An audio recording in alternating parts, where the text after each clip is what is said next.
j'évoquais Canab, le film qui me vient à l'esprit, c'est un film qui n'est pas considéré comme un chef-d'œuvre.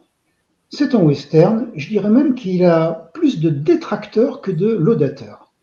Mais les gens qui aiment ce film le portent très très haut. Et c'est mon cas. Mais je ne suis pas tout seul. Et effectivement, c'est un film qui est très important parce que il montre des choses qu'on voit jamais dans les westerns.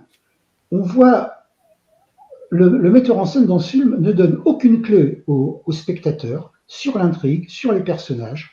C'est au spectateur de se débrouiller avec ce qu'il voit sur l'écran. Et ça, c'est tout à fait exceptionnel. Et en plus, c'est un film où le paysage, le décor, donc tourné aux environs de Canab, le décor est totalement à l'unisson de ces personnages. Donc, je vais vous dire quel est ce film. Ce film, c'est The Shooting de Monty Hellman. Alors, comme je l'ai dit, c'est un film qui a beaucoup de détracteurs. Et bon, ça peut se comprendre parce que souvent le western, c'est quand même bien balisé. On n'a pas trop de surprises. Alors parfois on a des surprises, mais on reste toujours dans un cadre. Et ce film-là, c'est pas du tout le cas. C'est pas du tout le cas. Bon, je crois qu'on l'a tous vu, ou presque tous vu. Bon, c'est l'histoire d'une traque. C'est un groupe d'hommes avec une femme qui traque un fuyard. Donc c'est l'histoire de cette traque. On ne sait pas pourquoi il le traque. Le fuyard, on l'entrevoit à la fin du film, on ne le voit pas. Et le film tourne autour des conflits qu'il y a entre les personnages des traqueurs, des poursuivants.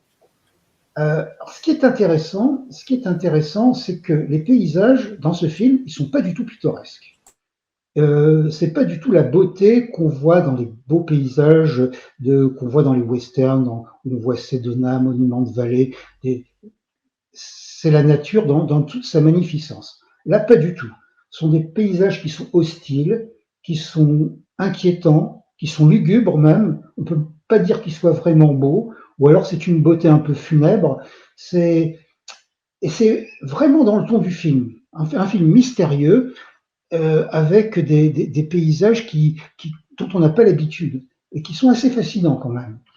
Alors, comme c'était un film qui posait beaucoup de questions, beaucoup de gens se sont posés des questions sur le film, on a beaucoup analysé le film, on peut dire que des intellectuels en ont parlé, se sont un petit peu appropriés, on a dit beaucoup de choses sur ce film, mais il y a quelque chose qui a été dit qui m'intéresse. Alors, il faut savoir que ce film, on a dit que c'était un western métaphysique. Comme je ne sais pas ce qu'est un western métaphysique, je ne vais pas insister là-dessus. Mais on a dit quelque chose que je prends, c'est qu'on a dit que c'est un western existentialiste. Et là, je vais essayer de faire le lien avec le décor. Alors, ce lien, il est un peu sinueux, mais bon, comme je ne l'ai jamais lu nulle part, c'est une idée que j'ai eue, je vais vous la soumettre. Alors, un western existentialiste, l'existentialisme, on pense à Jean-Paul Sartre. Jean-Paul Sartre, il a écrit une pièce qui s'appelle Huis clos, qu'on connaît tous, qui se passe en enfer. L'intrigue, c'est un homme et deux femmes, ça se passe en enfer. C'est une pièce qu'il a écrite dans les années 40, qui a dû être jouée pendant la guerre pour la première fois à Paris, en 44, je crois. Et cette pièce existentialiste de Jean-Paul Sartre, qui se passe en enfer, eh bien, en y pensant, je me suis dit que finalement, Canab, c'est peut-être le décor de l'enfer. Et ces personnages, ils sont peut-être en enfer. Et bon, c'est une interprétation, c'est la mienne et je la partage, comme dirait l'autre, mais en tout cas, je trouve que ça pourrait correspondre avec cette adéquation de cette incertitude, de ce mystère, de ces paysages mystérieux aussi. Ça donne cette idée.